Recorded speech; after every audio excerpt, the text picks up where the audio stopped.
ओम नमः शिवाय। हर हर महादेव। आप सुन रहे हैं पौराणिक अमृतवाणी द्वारा प्रसारित शिव महापुराण कथा।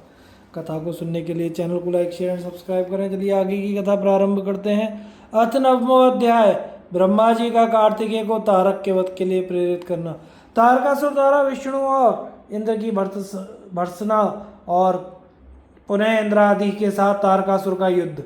ब्रह्मा जी बोले, हे देव देव, हे गुहे, हे स्वामी, हे शंकर पुत्र, हे पार्वती सुत, विष्णु तथा तारकासुर का यह व्यर्थ संग्राम शोभा नहीं देता है। अति बलवान तारक विष्णु से नहीं मरेगा, क्योंकि मैंने उसको वरदान दिया है। यह मैं सत्य सत्य कह रहा हूँ। हे पार्वती सुत, आपके बिना इस पापी को मारने वाला अन्य कोई नहीं है, इसलिए हे प्रभु आप मेरा यह वचन स्वीकार कीजिए। हे परंतप, अब आप शीघ्र ही इस दैत्य के वध के लिए तत्पर हो जाइए। हे शिवापुत्र, इसको मारने के लिए ही आप शंकर से उत्पन्न हुए हैं।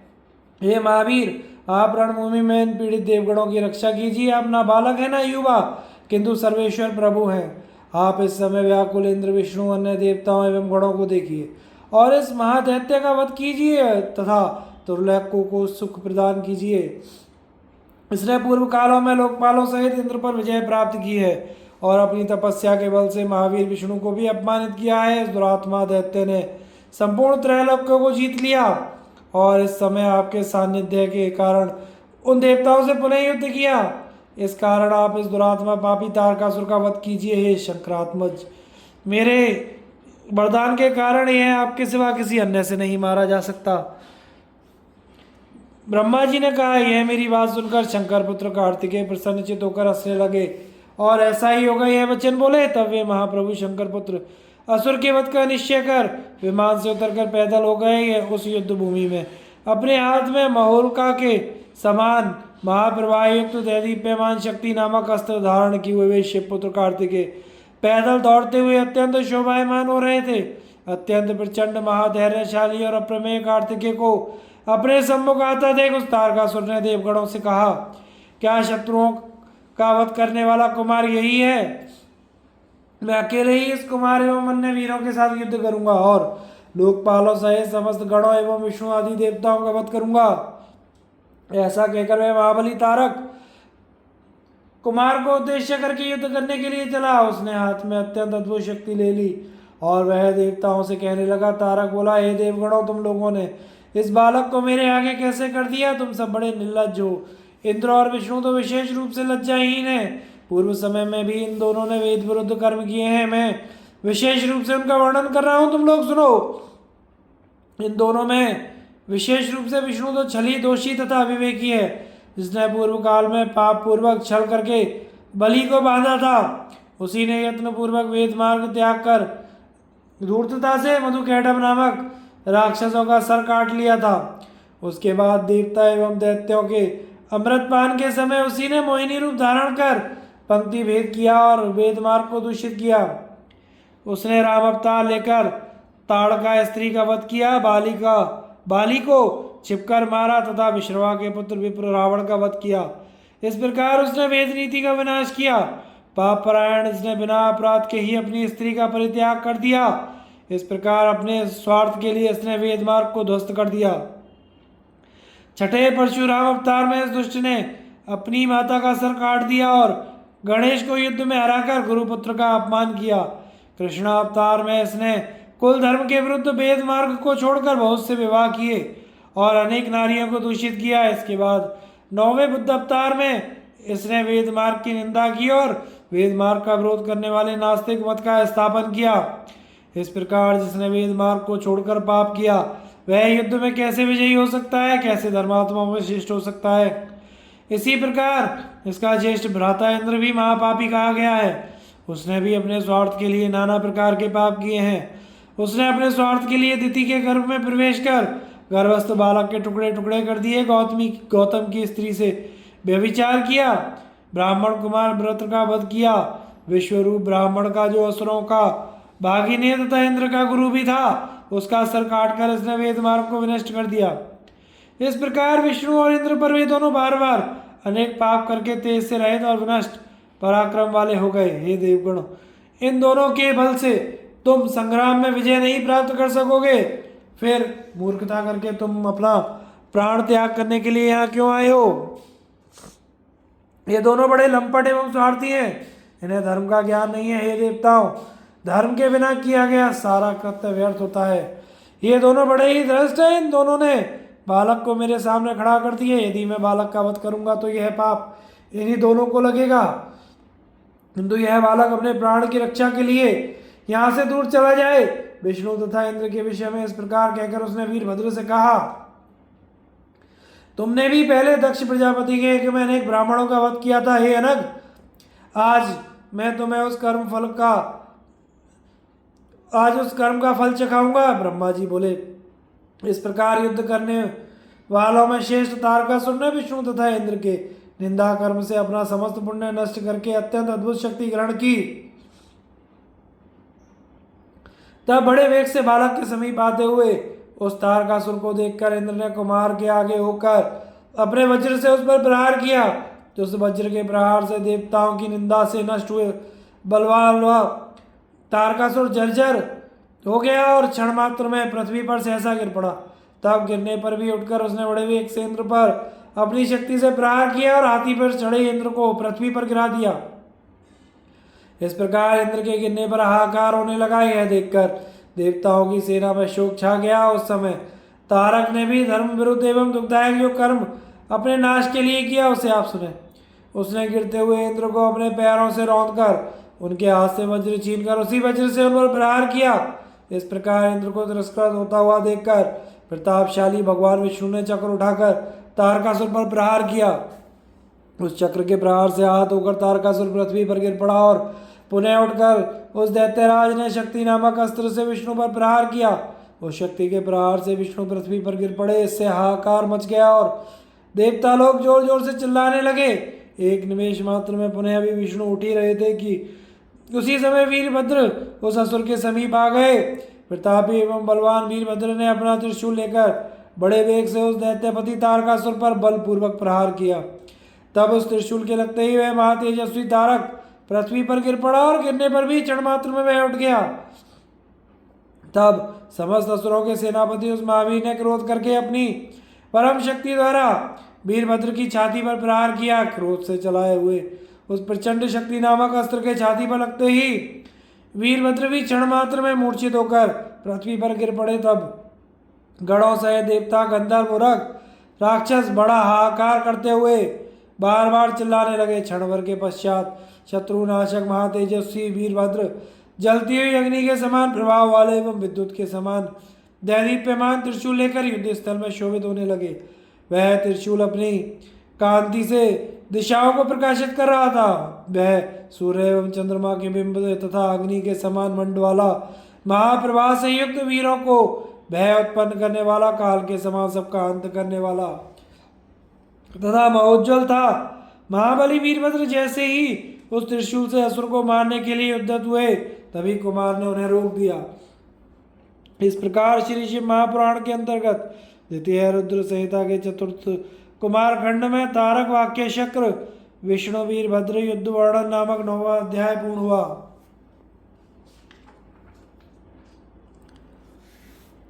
अथ 10वां अध्याय कुमार कार्तिकेय और तारकासुर का भीषण संग्राम। कार्तिकेय द्वारा तारकासुर का वध, देवताओं द्वारा दैत्य सेना पर विजय प्राप्त करना, सर्वत्र विजय उल्लास, देवताओं द्वारा शिवाशिव की तथा कुमार की स्तुति। ब्रह्मा जी बोले, शत्रु पक्ष के वीरों का नाश करने वाले कुमार कार्तिकेय ने इस प्रकार वीरभद्र को तारकासुर के वध से रोककर शिव जी के चरण कमलों का ध्यान कर स्वयं तारकासुर के वध की इच्छा की। विशाल सेना से घिरे हुए महातेजस्वी एवं महाबली कार्तिकेय गरजने लगे और क्रुद्ध होकर तारकासुर के वध के लिए उद्यत हो गए। उस समय देवताओं, गणों एवं ऋषियों ने कार्तिकेय की जय जयकार की, उत्तम वाणी से उनकी स्तुति की। उसके बाद तारकासुर तथा कुमार का अत्यंत दुस्सह, समस्त प्राणियों को भय देने वाला एवं महाघोर संग्राम होने लगा। उन्हें दोनों वीर हाथ में शक्ति नामक अस्त्र लेकर परस्पर युद्ध करने लगे। उस समय सभी देखने वालों को महान आश्चर्य हो रहा था। शक्ति अस्त्र से छिन्न भिन्न अंगों वाले तथा महान साधनों से युक्त वे दोनों महाबली एक दूसरे की वंचना करते हुए दो सिंहों के समान आपस में प्रहार कर रहे थे। दोनों बैताले, खेचर तथा प्रापत नामक युद्ध विधियों का आश्रय लेकर शक्ति पर प्रहार करने लगे। महावीर, महाबली एवं महापराक्रमी भी दोनों एक दूसरे को जीतने की इच्छा से ही इन युद्ध कलाओं से उद्यत अद्भुत युद्ध कर रहे थे। रण विद्या में प्रवीण वे एक दूसरे के वध की इच्छा से अपना पराक्रम प्रदर्शित करते हुए शक्ति की धाराओं से युद्ध करने लगे। वे दोनों परस्पर एक दूसरे के सिर, कंठ, उरु, जानु, कटी प्रदेश, वक्षस्थल, हृदय देश तथा पृष्ठ पर आघात कर रहे थे। उस समय अनेक युद्धों में कुशल एवं महाबली भी दोनों एक दूसरे को मारने की इच्छा से वीर ध्वनि से ललकारते हुए युद्ध कर रहे थे। उस समय सभी देवता, गंधर्व, किन्नर उस युद्ध को देखने लगे और परस्पर कहने लगे, इस युद्ध में कौन जीतेगा। तब देवताओं को सांत्वना देते हुए आकाशवाणी हुई कि इस युद्ध में यह कुमार तारकासुर का वध करेगा। हे देवगणों, आप लोग चिंता ना करें, सुखपूर्वक रहें। आप लोगों के लिए शिव जी पुत्र रूप से स्थित हुए हैं। उस समय आकाश मार्ग से आई हुई शुभ वाणी को सुनकर प्रमथ गणों से घिरे हुए कुमार अत्यंत प्रसन्न हुए और दैत्यराज तारकासुर को मारने हेतु तत्पर हुए।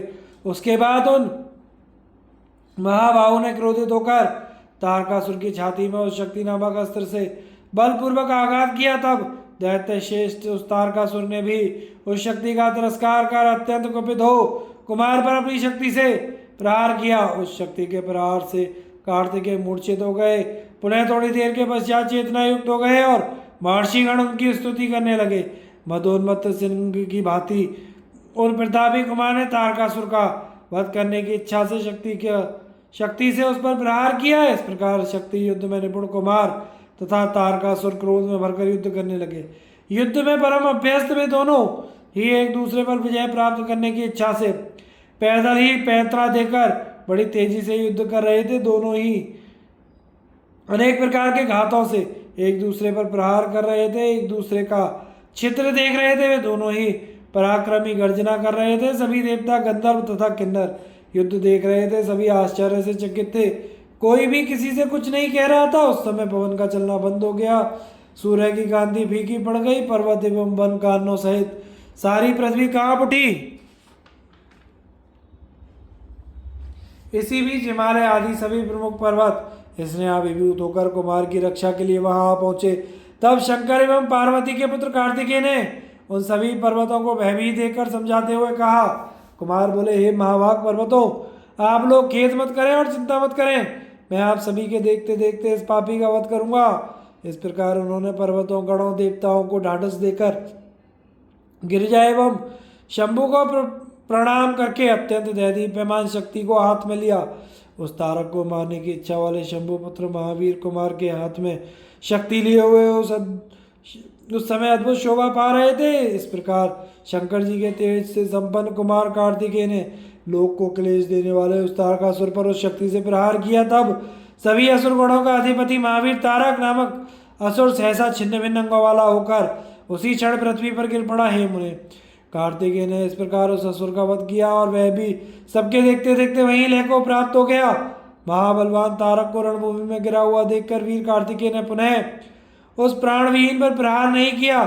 तब उस तारक नामक महाबली महादैत्य की मृत्यु हो जाने पर देवगणों ने असुरों को विनष्ट कर दिया। कुछ युद्ध में भयभीत होकर हाथ जोड़ने लगे, कुछ छिन्न भिन्न अंगों वाले हुए, हजारों दैत्य मृत्यु को प्राप्त हुए। शरण की इच्छा वाले कुछ दैत्य हाथ जोड़कर रक्षा कीजिए, रक्षा कीजिए ऐसा कहते हुए कुमार की शरण में चले गए। कुछ मारे गए, कुछ भाग खड़े हुए, कुछ भागते समय देवताओं के द्वारा मारे जाने से पीड़ित हो गए। जीने की इच्छा वाले हजारों दैत्य पाताल लोक में प्रविष्ट हो गए और कुछ दीनतापूर्वक निराश होकर भाग गए। हे मुनीश्वर, इस प्रकार संपूर्ण दैत्य सेना विनष्ट हो गई। उस समय देवता और गणों के भय से कोई भी असुर वहां रुक ना सका। उस दुरात्मा के मारे जाने पर सभी लोग निष्कंटक हो गए और इंद्र आदि वे सभी देवता आनंदमग्न हो गए। इस प्रकार विजय को प्राप्त करने वाले कुमार कार्तिकेय को देखकर सभी देवता प्रसन्न हो उठे एवं सारा त्रिलोक्य महासुखी हो गया। उस समय भगवान शंकर भी कार्तिकेय की विजय का समाचार सुनकर अपने गणों तथा पार्वती के साथ प्रसन्नता पूर्वक वहां पहुंचे। स्नेह से भरी हुई पार्वती जी ने सूर्य के समान तेजस्वी अपने पुत्र कुमार को अपनी गोदी में लेकर अत्यंत प्रीति पूर्वक लाड़ प्यार करने लगी। उसी समय अपने बंधुओं, अनुचरों और पुत्रों सहित हिमालय भी वहां आकर शंकर, पार्वती तथा कुमार की स्तुति करने लगे। तदनंतर सभी देवता, मुनि, चारण, शिव एवं शिवा तथा कार्तिकेय की स्तुति करने लगे। देवादिकों ने आकाश मंडल से पुष्पों की वर्षा की, गंधर्वपति गान करने लगे, अप्सराएं नृत्य करने लगी। उस समय विशेष रूप से बाजे बजने लगे, ऊंचे स्वर से जय शब्द तथा नमः शब्द का उच्चारण बारंबार होने लगा। तब मेरे साथ भगवान विष्णु विशेष रूप से प्रसन्न हुए और उन्होंने आदर पूर्वक शिव, शिवा एवं कुमार की स्तुति की। इसके बाद ब्रह्मा, विष्णु, इंद्र आदि देवता, मुनि तथा अन्य कुमार को आगे करके प्रेम पूर्वक उनकी आरती उतारने लगे। उस समय गीत बाजे के शब्द से तथा वेद ध्वनि के उद्घोष से महान उत्सव होने लगा। विशेष रूप से स्थान स्थान पर कीर्तन होने लगा। हे मुने, उस समय प्रसन्न समस्त देवगणों ने हाथ जोड़कर गीत वाद्यों से भगवान शंकर की स्तुति की। उसके बाद सबके द्वारा स्तुत अपने गणों से घिरे हुए भगवान रुद्र जगत जननी भवानी के साथ अपने निवास स्थान कैलाश पर्वत को चले गए। इस प्रकार श्री शिव महापुराण के अंतर्गत द्वितीय रुद्र संहिता के चतुर्कुमार खंड में तारकासुर वध तथा देवताओं का उत्सव वर्णन नामक 10वां अध्याय समाप्त हुआ। एकादशो अध्याय कार्तिकेय द्वारा बाण तथा प्रलंब आदि असुरों का वध। कार्तिकेय चरित के श्रवण का महात्म्य। ब्रह्मा जी बोले, हे मुने, इसी बीच बाण नामक राक्षस से पीड़ित होकर क्रौंच नामक एक पर्वत कुमार कार्तिकेय की शरण में वहां आया। वह बाण नामक राक्षस तारक संग्राम के समय कुमार का ऐश्वर्यशाली तेज सहन न कर पाने के फलस्वरूप 10,000 सैनिकों के साथ भाग गया। वहीं क्रौंच को अतिशय दुख देने लगा। वह क्रौंच पर्वत भक्तिपूर्वक कुमार के चरण कमलों में प्रणाम करके प्रेममयी वाणी से आदरपूर्वक कार्तिकेय की स्तुति करने लगा। क्रौंच बोला, हे कुमार, हे स्कंद, हे देवेश, हे तारकासुर का नाश करने वाले, बाण नामक दैत्य से पीड़ित मुझ शरणागत की रक्षा कीजिए। हे महासेन, वह बाण तारकासुर के संग्राम में आपसे भयभीत होकर भाग गया था। हे नाथ, हे करुणाकर, वह आकर अब मुझे पीड़ित कर रहा है। हे देवेश, उसी बाण से पीड़ित होकर अत्यंत दुखित में भागता हुआ आपकी शरण में आया हूँ। हे शरण जन्मन, दया कीजिए। हे विभो, हे उस बाण नामक राक्षस का नाश कीजिए और मुझे सुखी कीजिए। आप विशेष रूप से दैत्यों को मारने वाले देव रक्षक तथा सुराट हैं। ब्रह्मा जी बोले, जब क्रौंच ने इस प्रकार कुमार की स्तुति की तब भक्त पालक वे कार्तिकेय प्रसन्न हुए। उन्होंने हाथ में अनुपम शक्ति लेकर मन में शिव जी का स्मरण किया। उसके बाद उन शिव पुत्र ने बाण को लक्ष्य करके उसे छोड़ दिया।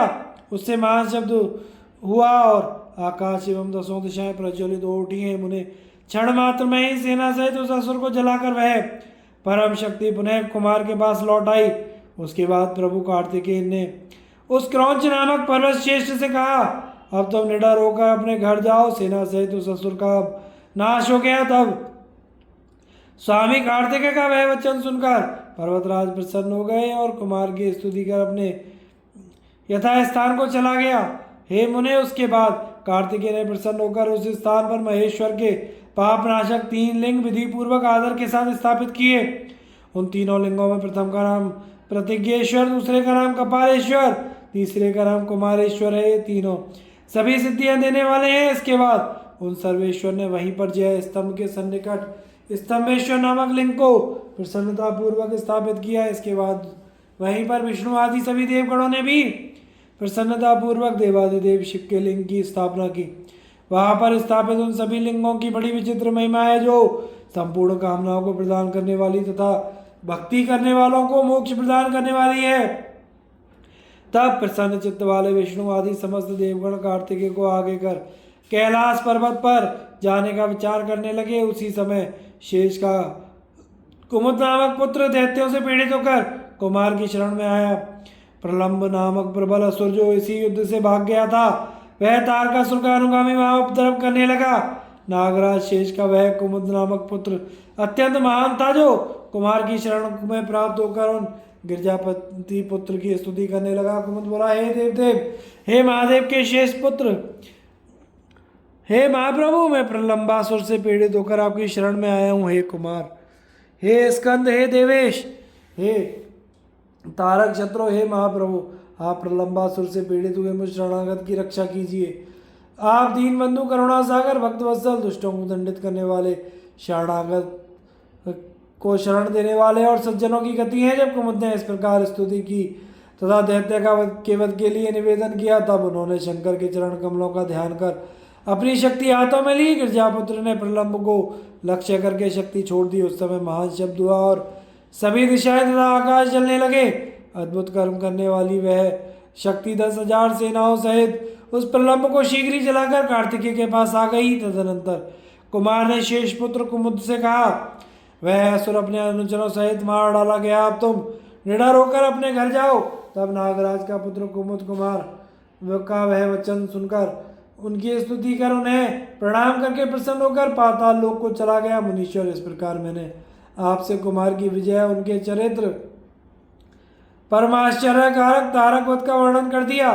यह आख्यान संपूर्ण पापों को दूर करने वाला, दिव्य तथा मनुष्यों की समस्त कामनाओं को पूर्ण करने वाला, धन्य यशस्वी बनाने वाला, आयु को बढ़ाने वाला, सज्जनों को भोग तथा मुक्ति प्रदान करने वाला है। जो मनुष्य कुमार के इस दिव्य चरित्र का कीर्तन करते हैं वे महान यश वाले तथा महाभाग्य से युक्त होते हैं और अंत में शिवलोक को जाते हैं। जो मनुष्य श्रद्धा और भक्ति के साथ उनकी इस कीर्ति को सुनेंगे वे इस लोक में परम सुख भोग कर अंत में दिव्य मुक्ति प्राप्त करेंगे। इस प्रकार श्री शिव महापुराण के अंतर्गत द्वितीय रुद्र संहिता के चतुर्थ कुमार खंड में बाण, प्रलंब वध तथा कुमार विजय वर्णन नामक 11वां अध्याय पूर्ण हुआ। आगे की कथा का प्रसारण हम अगले भाग में करेंगे। कथा को सुनते रहिए, चैनल को लाइक शेयर सब्सक्राइब कीजिए। हर हर महादेव।